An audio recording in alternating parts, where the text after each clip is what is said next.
Hello Stampers, this is Sheila. I'm with Stamping Wishes. I'm an independent Stampin' Up! Demonstrator. Today I'm going to be showing you how I did what's called a magic card. I did it for our swaps for a convention I'm going to next week.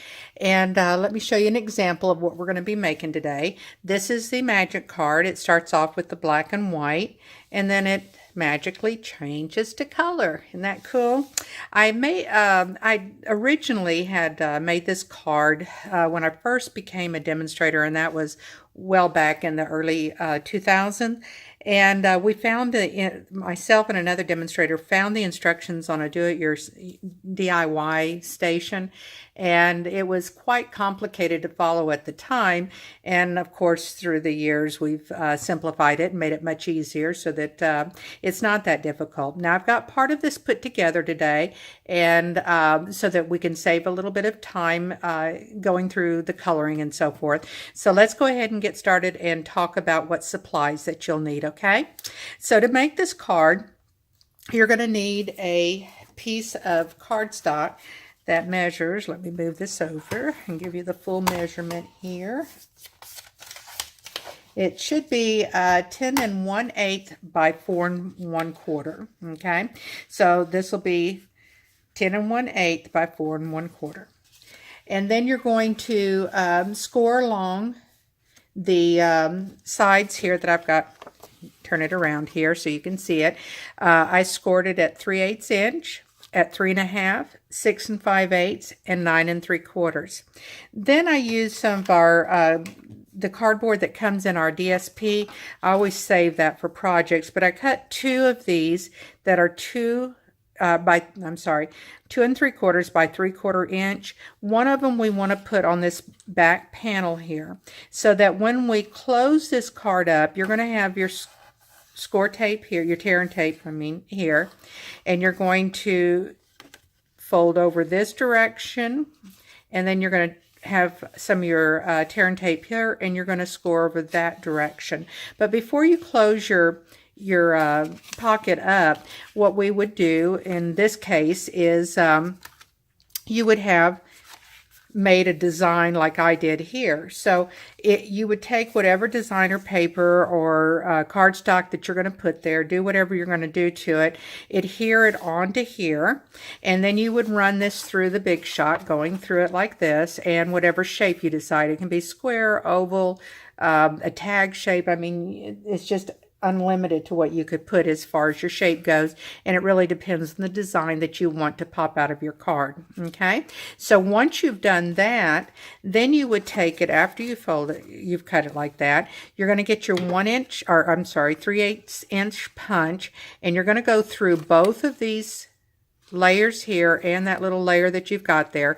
If the cardstock you're using is a little bit thick, then just go ahead and cut through this first layer that you've got there and this one, and then line it up and cut it through the other, because that is going through quite a bit and you don't want to ruin your punch by doing it. But anyway, you would do a punch, and that's where you get this little thumb area for you to get into your card and slide it in and out. Okay, so the next thing you'll want to do after you've put your pocket together and you've closed all of this up and you set that aside, which is what we've got here.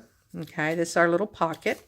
Then you want to stamp your items, and you want to make sure you use the Stamparatus only because you want everything lined up exactly the same. So this piece that we've cut here is 3 1/2 inches by 5 1/4 inch, and I've got two pieces here, one which is a shimmery white, and I've gone ahead and stamped and colored it ahead of time, and then I've got my window sheet, same measurements, that we're going to set into our Stamparatus now. And using StazOn, we're going to go ahead and stamp our item. I think we'll leave it at this because I don't want to overcrowd my stamp from going down. Okay.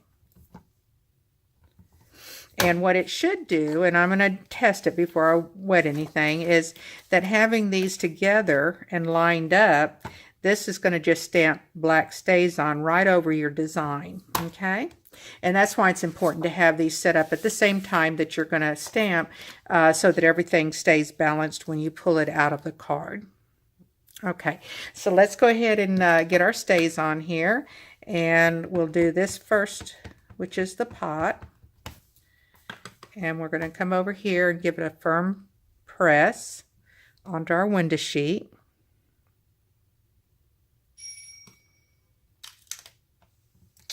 Perfect. Okay, so now we're going to go up here. Let me see if I can bring this into the frame and let you see it. Okay, up here I've got my other plate, and we're going to go ahead, and this is where I'm going to put my greeting, is on the clear sheet, not on the colored sheet. Okay, and my flower design. So we're going to bring this over and press and hold down. Now, when I do my cardstock piece, I do use the Memento because I am using my blends. You could probably use StazOn. I just like using the Memento. Okay, so that looks great there. So let's go ahead and take this off and give it a second to dry, because you don't want to touch that while it's still damp and it's shiny, so it's probably just a little bit. Now, StazOn will dry fairly fast, but a little bit longer on the window sheet. So I'm going to set it aside there and get some, let's see if I've got one of my wipes that I can wipe off some of that StazOn real quick. Okay. You can see it's quite loved. I've been using it a lot. When I did my swaps, I did about 100 different some of them different designs, but quite a few of the same design. Okay, so we're going to set this off to the side. That should be just about ready. Now, one of the things that you're going to want to do is on the back of this card is you want to put your stopper, because when it comes up, it's got to have something to stop on back there. Okay, so we're going to put it right back here, this other one that we had cut out, just like the one we put inside the card. And we're going to go ahead and let me use some wet glue on that, make sure it stays nice and firm. So let's go ahead and use the wet glue. And we're going to place that right behind it here. Give that a second to dry.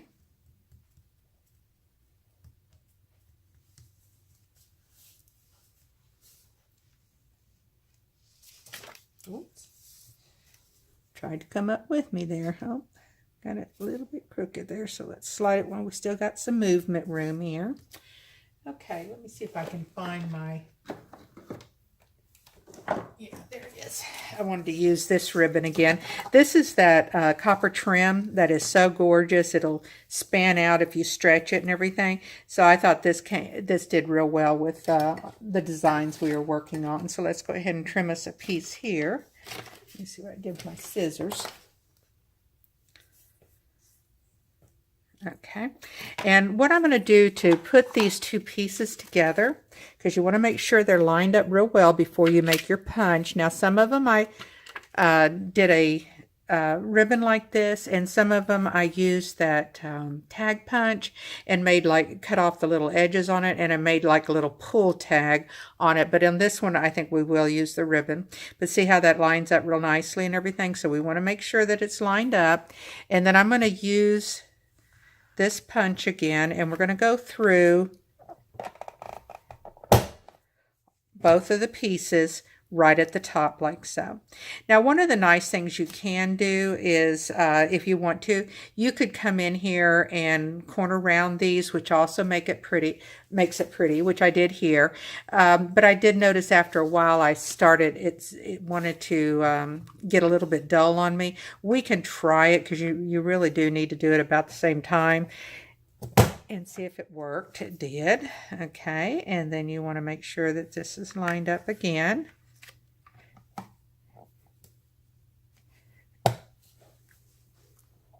Well, maybe this side won't do as well. There we go. Well, oh no. Okay, so anyway, sometimes it's easier to do this, and it did cut it, but it wanted to jam on you. And if it ever jams like that, sometimes when you use multiple layers like that, it gets a little bit tight. But like say it would be jammed like so, you just usually push on the piece that's up like this, and it punches it right back down again. But everything's working just fine. So, okay. So let's go ahead and put our string on this card. So here we go. And we're going to do it a loop. And then I like to bring the loop in through the front. And then bring your tags, or your two pieces of string, back through like so. And when you pull it, then you've got the pretty side of the fold. Let me grab this here, on the top and not on the bottom. Okay. And so if you want to trim these down a little bit, which I think we will, I think I got it a little bit too long, then they're trimmed. So now we're actually done with the card, and all we have to do is put it in. Because you've got, remember, your two layers, this is where your magic comes in. You've got that layer back there, and then you've got a layer that's inside here. Your two pieces have to separate between the layers. That's what makes it the magic. So we're going to go in here, and I'm going to drop, sometimes a little bit easier for me to hold it when it's up against my body. So I'm going to try and do this without doing that, but okay. So you want to put that piece in there, and then on the other side, and I hope I'm still in frame here, I'm going to put that. Oh, my ribbon just came untied. That's all right. We'll fix it up here momentarily after I slide that in. Pulled it a little bit too hard there. Okay, so let's go ahead and bring it down there, and then we'll go ahead and bring this back in.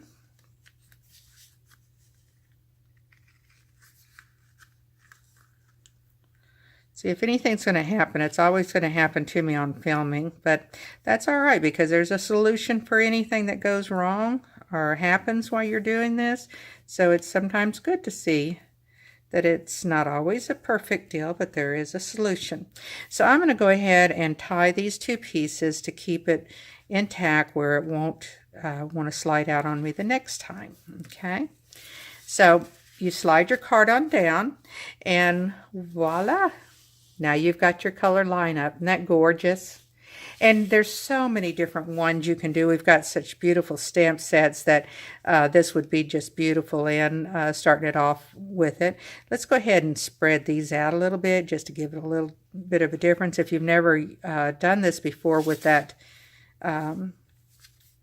copper trim, it just spreads and spreads. You just hold one end of it and it just starts spreading, and so you can make like a little bow type affair out of it, you know, make it look different shapes and stuff like that.